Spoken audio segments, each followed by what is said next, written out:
Hello friends, मेरा नाम आसिफ खान है और 10th क्लास गणित चैनल में मैं आपका स्वागत करता हूं।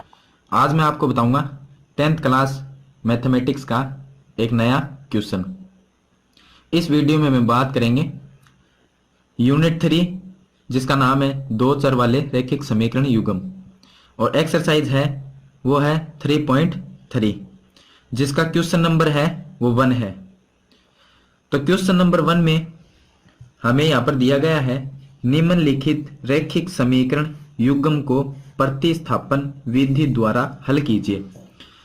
बात यहाँ पर आती है प्रतिस्थापन विधि। ये प्रतिस्थापन विधि क्या होती है? प्रतिस्थापन विधि का मतलब ये है कि जैसे कि फर्स्ट समीकरण ये है x plus y is equal to 14 या 14। सेकेंड समीकरण x minus y is equal to 4। तो यह समीकरण दी गई है, तो यहां से y की जो वैल्यू निकालेंगे या x की वैल्यू निकालेंगे और उसका मान है वो पुट कर देंगे सेकंड समीकरण में, या सेकंड समीकरण में x y की जगह रख देंगे, या सेकंड समीकरण से x या y की वैल्यू निकालेंगे और उसको समीकरण फर्स्ट में x या y की जगह रख देंगे। तो इसको प्रतिस्थापन विधि कहते हैं। इसका मतलब है कि एक चीज को दूसरी चीज में ट्रांसफर करना या पुट करना। तो यह हमारा क्वेश्चन नंबर फर्स्ट। इस क्वेश्चन में हमें 6 क्वेश्चन दिए गए हैं। क्वेश्चन नंबर फर्स्ट ये है, इसमें 2 समीकरण दी गई हमें। क्वेश्चन नंबर सेकंड ये है, इसमें भी 2 समीकरण है। इस तरह से क्वेश्चन नंबर 3, 4, 5 और 6। क्वेश्चन नंबर 6, तो 6 क्वेश्चन हमें दिए गए हैं। तो ये सभी क्वेश्चन है वो मैं आपको सोल्व करके बताऊंगा कि किस तरह से इसको प्रतिस्थापित करके या प्रतिस्थापन विधि द्वारा इसको सोल्व कर सकते हैं। तो चलिए यहाँ पर जो क्वेश्चन फर्स्ट है इसमें 2 समीकरण दी गई है।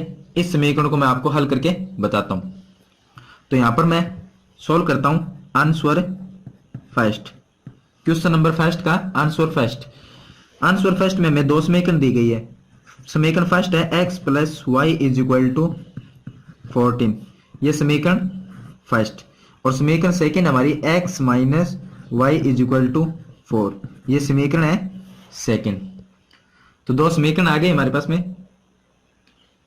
अब इस समीकरण से यहां पर हमें ऊपर लिखना है दी गई रैखिक समीकरण युग्म। जो हमें रैखिक समीकरण दी गई है, 2 समीकरण दी गई है। अब यहां से जो समीकरण फर्स्ट है ये ले लेते हैं। तो यहां पर लिखेंगे समीकरण फर्स्ट से। समीकरण फर्स्ट से क्या करेंगे, x का मान निकालेंगे और समीकरण सेकंड में पुट करेंगे।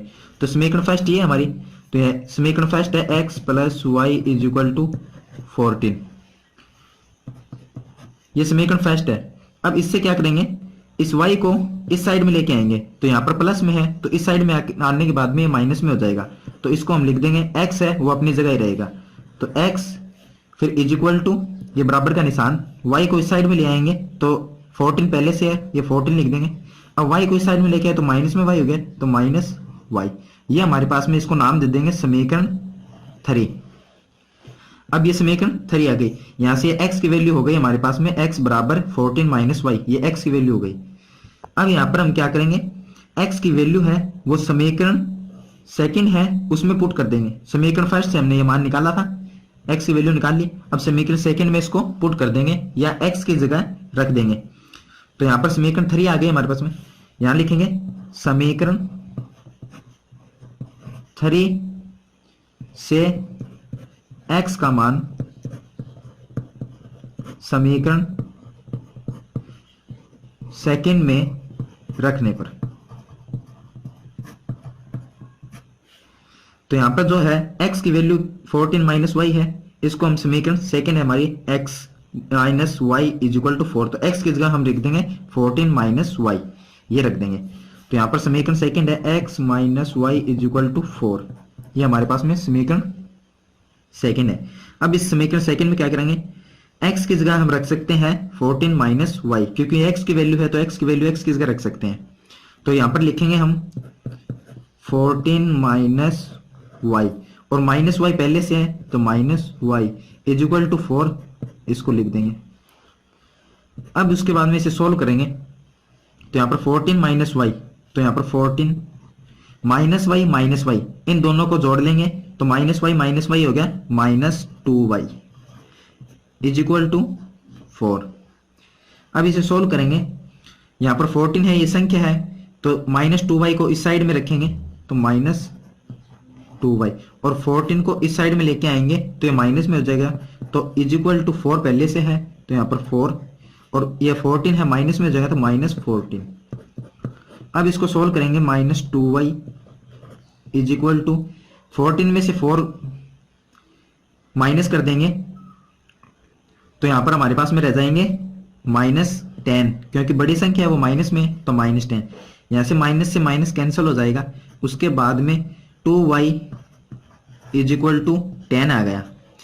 अब 2y इज इक्वल टू 10 आ गया तो y की जो वैल्यू है वो ज्ञात कर लेंगे, तो 2 इसके अपॉन में चला जाएगा, तो यहाँ पर है y इज इक्वल टू 10/2, ये हो जाएगा। अब 10 को 2 से डिवाइड करेंगे तो या इसका भाग देंगे 2 का 10 में, तो 5 आएंगे हमारे पास में, तो y की वैल्यू आ गई हमारे पास में 5। तो y की वैल्यू हमने 5 निकाली। अब हम y की वैल्यू तो हमने निकाल ली, लेकिन x की वैल्यू और ज्ञात करेंगे, क्योंकि यहाँ पर समीकरण जो 3 थी इसमें x की वैल्यू निकाली थी 14 - y, ये निकाली थी। तो यहाँ पर क्या है कि ये वैल्यू है, इसमें दोनों तरफ अचर पद है या ABCD के अक्षर है, इसमें दोनों तरफ, यहाँ पर x है और यहाँ पर y, ये अक्षर नहीं रहने चाहिए यहाँ पर। तो यहाँ पर y की वैल्यू आप देखिए, y की वैल्यू है, इसमें ओनली संख्या आई है तो y की वैल्यू 5 आ गई। इसी तरह से x की वैल्यू है, वो भी हमारे पास में कोई ना कोई संख्या आनी चाहिए। तो समीकरण 3 है, इसमें y की जगह हम क्या रखेंगे, y की जो वैल्यू आ गई हमारे पास में 5, ये y की जगह रख देंगे। तो समीकरण 3 में x is equal to 14 - y की जगह y की वैल्यू रखेंगे 5, तो x की वैल्यू हमारे पास में एक संख्या के रूप में आ जाएगी। तो चलिए,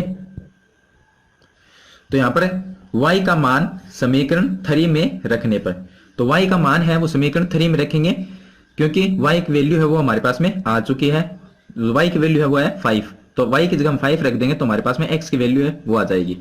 तो चलिए इसको सोल्व करते हैं। x is equal to 14 minus y की जो वैल्यू है वो हमारे पास में 5 आ गई, तो यहाँ पर लिखेंगे x इज इक्वल टू 14 - 5 करेंगे तो x की वैल्यू आ जाएगी 9, तो ये हमारे पास में x की वैल्यू ज्ञात हो गई, और y की वैल्यू हमारे पास में y इज इक्वल टू 5 है। तो यहाँ से हमने प्रतिस्थापन विधि द्वारा x और y की वैल्यू है वो ज्ञात कर ली। इसी तरह से क्वेश्चन नंबर 2 देखिए इसका, या क्वेश्चन नंबर 2, तो इसका सेकंड क्वेश्चन देखिए, आंसर सेकंड में हमें 2 समीकरण ये दी गई है, इसे भी प्रतिस्थापन विधि द्वारा है वो हल ज्ञात करना है इसका। तो यहाँ पर हम क्या करेंगे, पहले सेकंड समीकरण है, जो समीकरण सेकंड है उससे हम या तो यहाँ पर s है और यहाँ पर t है, या तो s या t, इन दोनों में से किसी भी एक की वैल्यू है वो ज्ञात करेंगे। ये काफी कठिन है थोड़ा, तो इसको क्या करेंगे, इसके नीचे है अपॉन में 1 लिखेंगे। 1 लिखने के बाद में इसको क्या करेंगे, सोल्व करेंगे। तो इसका जो एलसीएम है या लघुत्तम बोलते हैं हिंदी में उसको, वो लेंगे।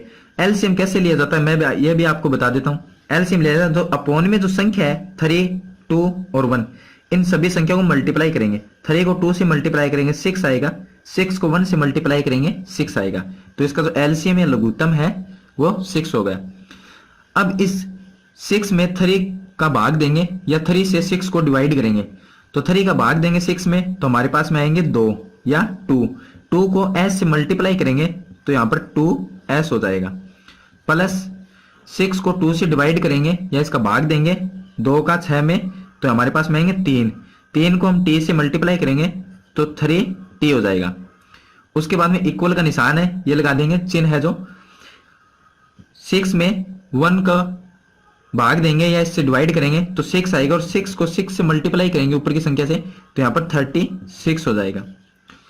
अब यहाँ पर अगर इक्वल का या बराबर का जो चिन्ह होता है, अगर उससे दोनों तरफ हम लघुत्तम या एलसीएम लेके कोई भी समीकरण को सरल करते हैं तो बीच में इक्वल का निशान आता है, तो जो एलसीएम लिया जाता है उसका कोई भी मतलब नहीं रहता है, तो इस एलसीएम को हम छोड़ देंगे। छोड़ने के बाद में हमारे पास में समीकरण रह गई है 2s प्लस 3t इक्वल 36। अब इस समीकरण से या तो हम s का मान निकाल लेंगे या हम t की वैल्यू निकाल लेंगे, और उसको क्या करेंगे, समीकरण फर्स्ट है उसमें पुट कर देंगे, क्योंकि ये समीकरण सेकंड थी इसको सोल्व किया था हमने, तो इससे हम समीकरण सेकंड से s या t की एक वैल्यू निकाल लेंगे या इसका मान ज्ञात करेंगे, और उसको है समीकरण जो फर्स्ट है s - t is equal to 3 इसमें रख देंगे। तो चलिए इससे मान किस तरह से निकालने हैं, यहां पर है s की वैल्यू निकाल लेते हैं। तो यहां पर है 2s इज इक्वल टू 36, इसको ऐसा कैसा रख देंगे, और जो 3t है इसको इस साइड में लेके आएंगे, तो ये प्लस में है 3t, माइनस में 3t हो जाएगा। अब हमारे पास में ओनली s रहना चाहिए यहां पर, तो हम क्या करेंगे, ओनली s रहने के लिए इस 2 को इसके अपॉन में रख देंगे पूरी समीकरण के। तो s is equal to 36 minus 3t, और जो 2 है इसके मल्टीप्लाई में था, इसके अपॉन में आ जाएगा 2। तो ये हमारे पास में एक समीकरण आ गई जिसका हम नाम दे देंगे समीकरण 3। समीकरण फर्स्ट और सेकंड है हमारे पास में, ये समीकरण 3 हो गई। अब समीकरण 3 से s की जो वैल्यू है, s का मान समीकरण 1 में रखेंगे। तो यहां पर लिखेंगे समीकरण 3 से s का मान समीकरण 1 में रखने पर, समीकरण 1 में रखेंगे। समीकरण 1 है वो हमारी ये है s minus t is equal to 3, ये समीकरण फर्स्ट है हमारी। अब इस समीकरण में यहां पर s की वैल्यू आ गई हमारे पास में, ये समीकरण आ गई एक s की वैल्यू या s का मान, इस s के मान को हम s की जगह रख देंगे समीकरण 1 में। तो यहां पर लिखेंगे s की जगह लिखेंगे 36 minus 3t upon 2 minus t is equal to 3। अब इनके भी अपॉन में है, कोई संख्या नहीं है, तो इसके भी 1 लिख देंगे और इसके भी 1 लिख देंगे। अब उसी तरह से इसको सोल्व करेंगे, इसका एलसीएम है वो लेंगे, या हिंदी में लघुत्तम। लघुत्तम कैसे लिया जाता है फिर से एक बार आपको बता देता हूं। नीचे नीचे के जो संख्या है उनको मल्टीप्लाई कर लेंगे या गुणा कर लेंगे, 2 1 और 1, 2 1 1, 2 को 1 से मल्टीप्लाई करेंगे 2 आएगा, फिर 2 को 1 से मल्टीप्लाई करेंगे 2 आएगा। तो इसका एलसीएम है 2 आ गया। 2 का 2 में भाग देंगे या इसको डिवाइड करेंगे तो 1 आएगा, और 1 को 36 माइनस 3t से मल्टीप्लाई करेंगे तो same to same 36 minus 3t ही आएगा। माइनस 1 को 2 को 1 से डिवाइड करेंगे 2 आएगा, और 2 को ऊपर जो संख्या है t उससे मल्टीप्लाई करेंगे तो 2t आएगा। उसके बाद में इक्वल 2 को 1 से डिवाइड करेंगे या 2 में 1 का भाग देंगे तो 2 आएगा, 2 को 3 से मल्टीप्लाई करेंगे तो यहाँ पर 6 आएगा। अब इस पूरी समीकरण के बीच में ये बराबर का जो चिन्ह है वो आ गया, तो इसका लघुत्तम है जो ये, इसका कोई मतलब नहीं रहता। तो हमारे पास में समीकरण सिर्फ रह जाएगी 36 minus 3t minus 2t is equal to 6, ये समीकरण रह गई हमारे पास में। अब इस समीकरण को क्या करेंगे, सोल्व करेंगे। सोल्व इस तरह से करेंगे, जो t में जो संख्या है पूरी, दोनों संख्या माइनस में है तो 3t और 2t दोनों माइनस में है, तो माइनस में 5t हो जाएंगे। तो यहाँ पर 36 minus 5t is equal to 6। अब 36 है, इसको इस साइड में लेके आएंगे तो माइनस में 5t है वो वैसे का वैसे इज इक्वल टू 6 है वो वैसे का वैसे लिख देंगे। उसके बाद में 36 को दूसरी साइड में लेके आएंगे तो माइनस 36 हो जाएगा, क्योंकि वहां पर प्लस में था तो इस साइड में माइनस में हो जाएगा। यहां पर हमारे पास minus 5t is equal to 36 में से ये 6 प्लस में और ये 36 माइनस में, तो यहाँ पर 6 प्लस में वो इसमें से घटा देंगे हम या माइनस कर देंगे, तो हमारे पास में माइनस में 30 रह जाएंगे।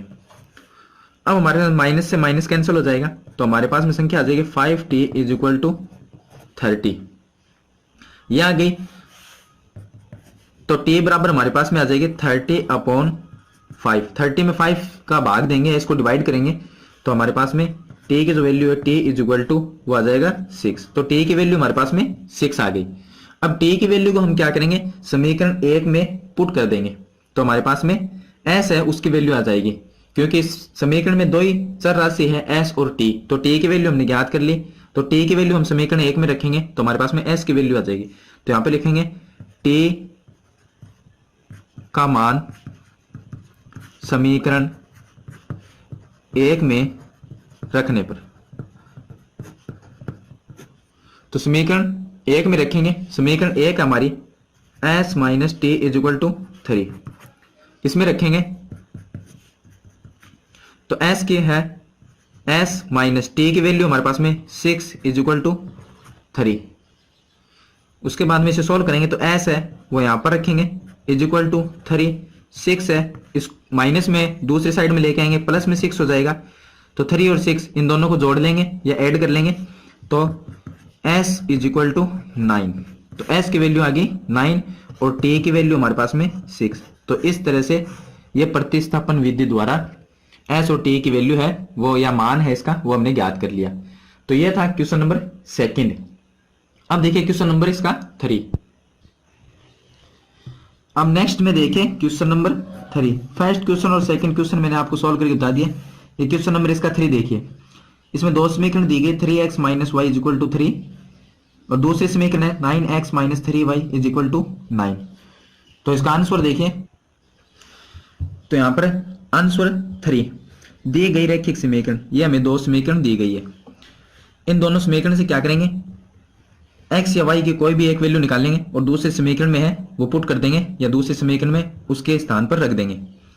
तो चलिए समीकरण फर्स्ट से हम क्या करेंगे, यहां से x की वैल्यू निकाल लेंगे और x की वैल्यू है वो समीकरण 2 है उसमें रख देंगे। तो यहां पर लिखेंगे समीकरण 1 से, समीकरण 1 से क्या करेंगे, समीकरण 1 है वो हमारी 3x minus y is equal to 3। तो यहां से क्या करेंगे, x की वैल्यू निकाल लेंगे। x की वैल्यू किस तरह से निकालेंगे, 3 है y को इस साइड में ले जाएंगे और 3 को अपॉन में ले आएंगे। तो ये हमारे पास में तो 3x इज इक्वल टू, ये 3 है y को इस साइड में लेके आएंगे तो माइनस में y है, इस साइड में आगे प्लस में हो जाएगा प्लस y। उसके बाद में इसे सॉल्व करेंगे तो यहां पर x की वैल्यू चाहिए हमें, तो यहां पर सिर्फ x रखेंगे और 3 है इसके मल्टीप्लाई में तो इसके डिवाइड में आ जाएगा। तो 3 प्लस वाई अपॉन 3, ये हमारे पास में समीकरण 3 हो गई। अब इससे हम क्या करेंगे, तो समीकरण हमारे पास में एक 3 आ गई। अब समीकरण 3 से x की वैल्यू आ गई हमारे पास में, ये एक x की वैल्यू हो गई। तो समीकरण 3 से x की वैल्यू है वो समीकरण 2 में रख देंगे, क्योंकि समीकरण 1 से हमने x की वैल्यू निकाल ली है तो इसे समीकरण 2 में रख देंगे। तो समीकरण 1 से हमने x का मान निकाल लिया जिसको नाम दे दिया समीकरण 3। तो एक समीकरण 1 से निकाला है तो समीकरण 2 में पुट करेंगे। तो समीकरण 3 से x का मान समीकरण 2 में रखने पर, तो यहां पर समीकरण 2 में रख देंगे। समीकरण 2 में किस तरह से रखेंगे, ये x का पूरा मान है ये 3 प्लस वाई अपॉन 3, ये पूरा मान x की जगह रख देंगे। तो समीकरण जो 2 है हमारी वो है 9x minus 3y is equal to 9। इसमें x की जगह रखेंगे तो 9 है वो इसके मल्टीप्लाई में रहेगा और x की जगह हम रखेंगे 3 प्लस वाई अपॉन 3, ये रख देंगे। उसके बाद में माइनस 3y इक्वल 9। अब इसको सॉल्व करेंगे, ये 3 का भाग दे देंगे 9 में, या 9 को 3 से डिवाइड कर देंगे तो आ जाएगा 3। उसके बाद में क्या करेंगे, यहां पर 3 को 3 प्लस वाई से मल्टीप्लाई कर देंगे। 3 को 3 से मल्टीप्लाई करेंगे आएगा 9 और 3 को एक बार y से मल्टीप्लाई करेंगे तो 3y माइनस 3y ये पहले से है इज इक्वल टू 9, ये हो गया। अब उसके बाद में यहां पर 3y प्लस में और 3y माइनस में, तो ये एक दूसरे से कैंसिल हो जाएंगे। उसके बाद में हमारे पास रह जाएगा 9 इज इक्वल टू 9। अब दोनों तरफ जो मान है वो एक जैसे आ गए, ना तो इसमें x की वैल्यू आई और ना ही इसमें y की वैल्यू है। तो यहां पर हम लिख सकते हैं इन समीकरणों से x या y का मान प्राप्त नहीं किया जा सकता।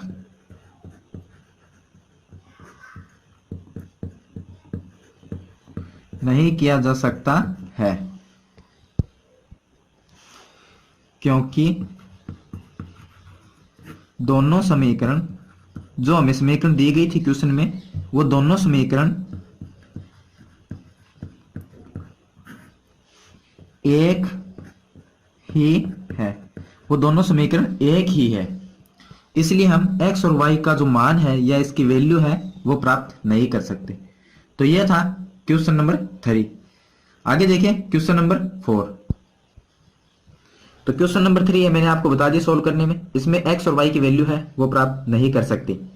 अब क्वेश्चन नंबर 4, क्वेश्चन नंबर 4 में हमें समीकरण दी गई है 0.2x plus 0.3y is equal to 1.3 और सेकंड समीकरण है या समीकरण 2 0.4x plus 0.5y is equal to 2.3।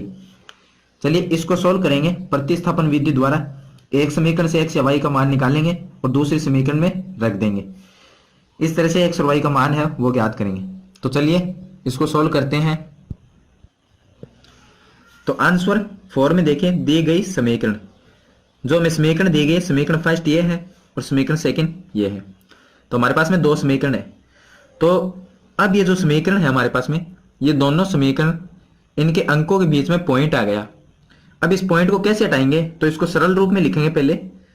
तो सरल रूप में लिखेंगे 0.2x है तो इसको सिर्फ लिखेंगे 2x अपॉन में जो पॉइंट होता है उसका 1 रख देंगे।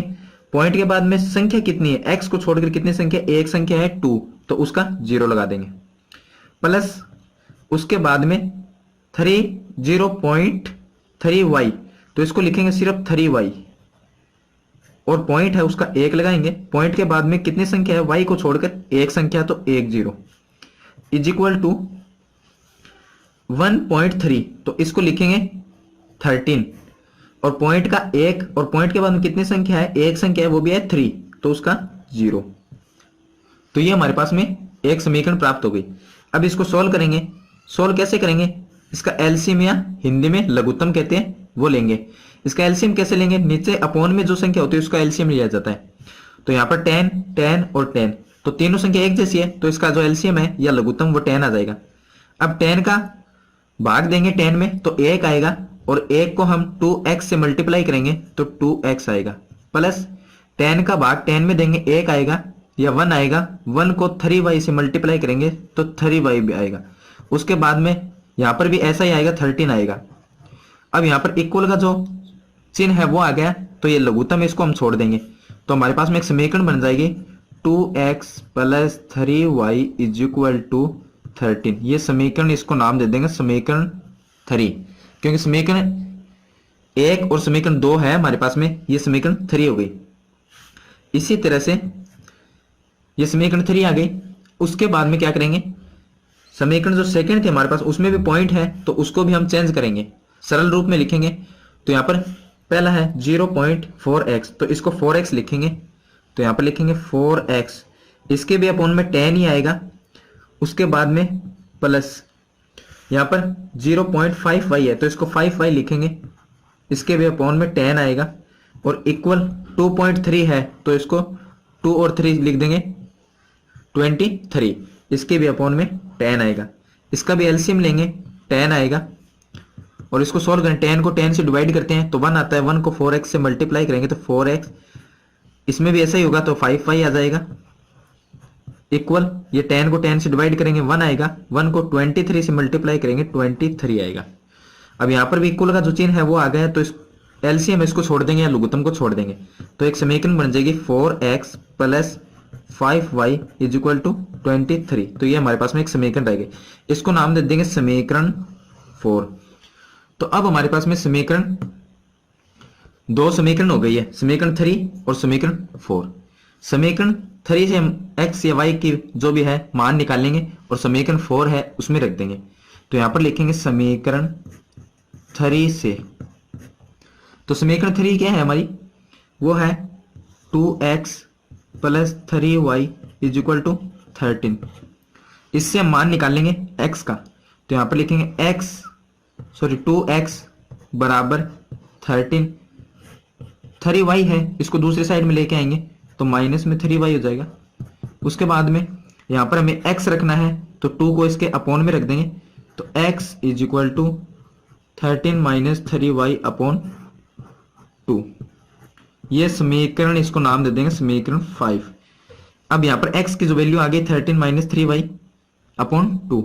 अब ये x की जो वैल्यू है वो कौन से समीकरण से निकाली थी हमने, समीकरण 3 से। तो इसको समीकरण 4 में रख देंगे। तो x का मान समीकरण 4 में रखने पर तो यहां पर लिखेंगे x का मान समीकरण 4 में रखने पर, समीकरण 4 में रखेंगे x का मान। तो यहां पर समीकरण 4 हमारे पास में 4x plus 5y is equal to 23, इसमें रखेंगे मान। x की जगह रखेंगे तो यहाँ पर x की जगह रखेंगे तो 4 है ही पहले से, और ये इसके मल्टीप्लाई में आएगा तो 13 माइनस 3y अपॉन 2, उसके बाद में प्लस में ये 5y और 23, तो 5y इज इक्वल टू 23। अब इस 4 को डिवाइड कर देंगे 2 से तो 2 आ जाएगा। 2 को अंदर जो 13 माइनस 3y है इससे मल्टीप्लाई करेंगे तो 13 को 2 से मल्टीप्लाई करेंगे तो हमारे पास में आएगा 26 माइनस 3y को 2 से मल्टीप्लाई करेंगे हो जाएगा 6y plus 5y is equal to 23। इसको सोल्व करेंगे, यहाँ पर 6y है और यहाँ पर 5y, माइनस में बड़ी संख्या और प्लस में छोटी संख्या है तो माइनस में y रह जाएगा, तो minus y is equal to 23 है और ये 26 है, इसको इस साइड में लेके आएंगे तो माइनस में 26 हो जाएगा। उसके बाद में इसे सोल्व करेंगे, minus y is equal to 26 minus में है और 23 प्लस में, तो ये माइनस होने के बाद में माइनस में बड़ी संख्या तो माइनस में 3 रह जाएगा, माइनस से माइनस कैंसिल हो जाएगा तो y इज इक्वल टू 3। तो y की वैल्यू हमारे पास में आ गई 3। अब इस y की वैल्यू को हम क्या करेंगे, समीकरण जो हमारे पास में 5 है यहां पर इसमें पुट करेंगे, इसमें पुट करेंगे तो यहां पर x की वैल्यू प्राप्त हो जाएगी हमें। तो यहां पर y का मान समीकरण 5 में रखने पर, समीकरण 5 है हमारी ये एक समीकरण 5 थी हमारे पास में, इसमें y का मान रखेंगे। y का मान क्या है हमारे पास में, y का मान आया था हमारे पास में 3, तो y का मान हमारे पास में 3 आया था, ये y का मान था। तो इस समीकरण में y की जगह हम 3 रख देंगे तो x is equal to 13 minus 3 into y की वैल्यू रखेंगे 3, y का मान 3 upon 2, x is equal to 13 minus 3 को 3 से मल्टीप्लाई करते हैं 9, उसके बाद में अपॉन 2, इसको सॉल्व करेंगे 13 माइनस 9 तो ये आएगा 4 अपॉन 2, 4 को 2 से डिवाइड करेंगे तो x बराबर 2 या 2, तो x की वैल्यू हमारे पास में 2 आ गई और y की वैल्यू हमारे पास में 3 आ गई। तो ये दो वैल्यू है वो हमने प्रतिस्थापन विधि द्वारा ज्ञात कर ली। प्रतिस्थापन विधि का मतलब यही है कि हमें दो समीकरण दी जाती है, दोनों समीकरण में समीकरण फर्स्ट और समीकरण सेकंड, समीकरण फर्स्ट से हम x या y या a b c d का कोई भी अक्षर दिया हो सकता है, उससे x या y या a b कोई भी अक्षर दिया होगा उसमें से एक मान निकालेंगे या एक की वैल्यू ज्ञात करेंगे, जैसे कि x y दिया गया है कोई समीकरण में तो वहां से समीकरण 1 से x के मान ज्ञात करेंगे और समीकरण 2 है उसमें रखेंगे। उसके बाद में हमारे दो समीकरण 2 में रखने पर हमारे पास में एक x या y की एक वैल्यू है वो हमारे पास में प्राप्त होगी।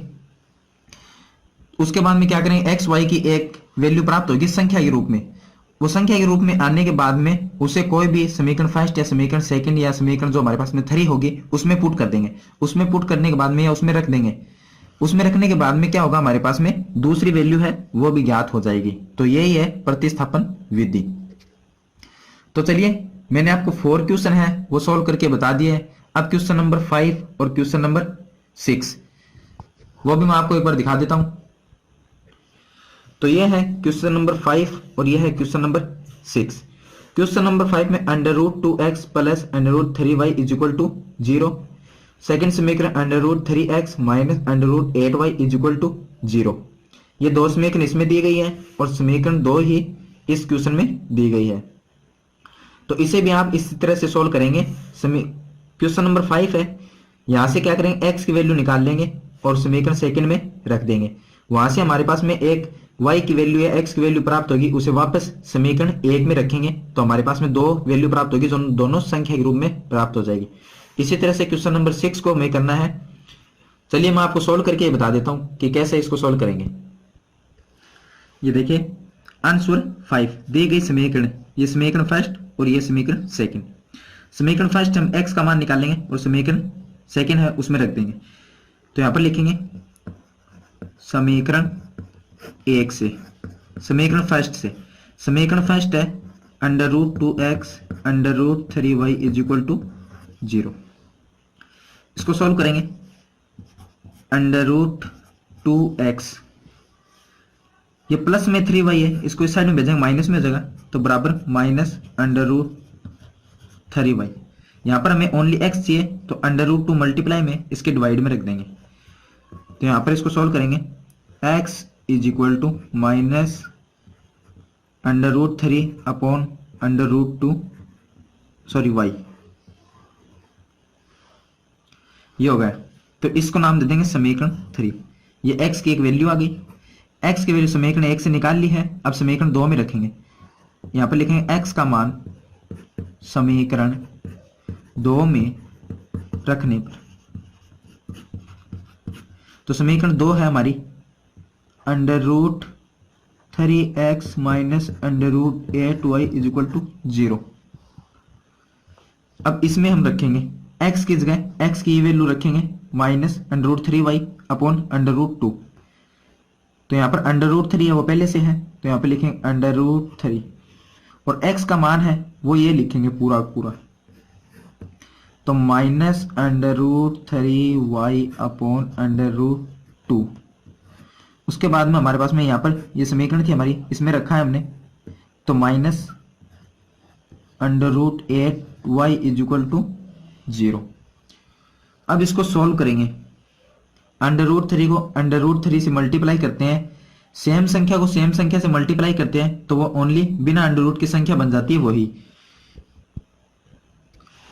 तो यहाँ पर √3 को √3 से मल्टीप्लाई करेंगे तो ये 3 हो जाएगा, तो यहाँ पर आ जाएगा -3y/√2 और ये सेम टू सेम लिख देंगे। तो यहाँ पर मैंने लिख दिया -3y बन गया, यहाँ पर 3 बन गया था, √3 को √3 से मल्टीप्लाई कर 3 हो गया, तो माइनस पहले से था तो -3 और y पहले से था तो -3y अपॉन में √2 और -√8y = 0, ये सेम टू सेम लिख दिया। अब इसे भी सॉल्व करेंगे, अपॉन में √2 आ गया तो इसके नीचे 1 लिख देंगे और इसके नीचे 1 लिख देंगे। अब इसका एलसीएम लेंगे या इसका लघुत्तम लेंगे। इसका लघुत्तम कितना आएगा √2, क्योंकि √2 को 1 और 1 दोनों से मल्टीप्लाई करेंगे तो √2 ही आएगा। अब √2 और √2 का √2 में भाग देंगे या इसको डिवाइड करेंगे √2 से ही, तो यहाँ पर 1 आएगा या 1 आएगा। 1 को -3y से मल्टीप्लाई करेंगे -3y, माइनस √2 को 1 से डिवाइड करेंगे तो √2 आएगा और √2 को √8 से मल्टीप्लाई करेंगे तो अंदर की जो संख्या होती है वो मल्टीप्लाई हो जाती है √16y = 1 है। √2 को 1 से डिवाइड करें √2 और √2 को 0 है उससे मल्टीप्लाई करेंगे तो 0। अब यहाँ पर जो संख्या थी हमने इसके दोनों तरफ लघुत्तम है, एलसीएम ले लिया तो इक्वल का निशान है, चिन्ह है वो भी आ गया।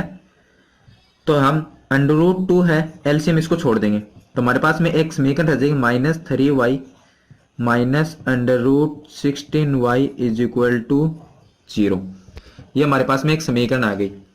अब इस समीकरण से हम मान निकालेंगे y का, तो यहाँ पर है -3y, उसके बाद में √16 है, इसका अंडर हटा देंगे तो माइनस में 4y = 0। ये -4/4 इसलिए हो गया क्योंकि 16 एक ऐसी संख्या है, तो यहां पर √16 है, इसका अंडर निकाल सकते हैं, वो हो जाएगा 4, क्योंकि 4 को 4 से मल्टीप्लाई करते हैं तो 16 ही आते हैं, तो 16 का 4 हो जाएगा। इसी तरह से यहां पर अगर 9 होता तो उसका 3 हो जाता, क्योंकि 3 को 3 से मल्टीप्लाई करते हैं तो 9 आता, तो √9 होता तो उसका 3 आ जाता, और 16 है तो इसका 4 आ गया। जैसे 25 हो, 25 हो तो उसका 5 या 5 आ जाता है। इसी तरह से 49 है तो उसका 7 आ जाएगा। तो इस तरह से हम वर्गमूल ज्ञात कर सकते हैं। उसके अलावा अब इसे सॉल्व करेंगे तो -3y और माइनस में 4y, तो यहां पर -7y = 0। 7y है, वो इसके मल्टीप्लाई में है तो इसके डिवाइड में आ जाएगा। तो यहाँ पर हम लिख सकते हैं y is equal to 0/7y। तो 0 है उसको डिवाइड करेंगे -7y से, तो y की जो वैल्यू है वो 0 आ गई। 0 में किसी भी संख्या का भाग देते हैं तो 0 ही आता है, तो इसलिए यहाँ पर 0, तो y इज इक्वल टू 0, तो y की वैल्यू 0 आ गई। अब y की वैल्यू हम समीकरण में पुट करेंगे, तो हमारे पास में y की वैल्यू 0 आ गई। समीकरण 2 में y की वैल्यू रखेंगे, y की वैल्यू y की जगह 0 रखेंगे, तो √8 मल्टीप्लाई होगा 0 से, तो ये 0 होगा। उसके बाद में √3x इज इक्वल टू 0 बचेगा हमारे पास में, तो x बराबर 1/√3 आ जाएगा। तो चलिए, तो y का जो मान है वो समीकरण 2 में रखेंगे। समीकरण 2 हमारे √3x minus √8y is equal to 0। यहां पर हम लिखेंगे y का मान है वो 0 रखेंगे, तो y की वैल्यू 0 आई थी हमारे पास में यहाँ पर, तो y की जगह 0 रख देंगे, तो √3x माइनस √8 इंटू y की जगह 0 इज इक्वल टू 0। इसे सोल्व करेंगे, √3x माइनस √8 को 0 से मल्टीप्लाई करेंगे, 0 इज इक्वल टू 0। तो यहाँ पर √3x बराबर 0 ये रह गया। x की वैल्यू ज्ञात करनी है, तो x इज इक्वल टू ये यहाँ पर 0 है,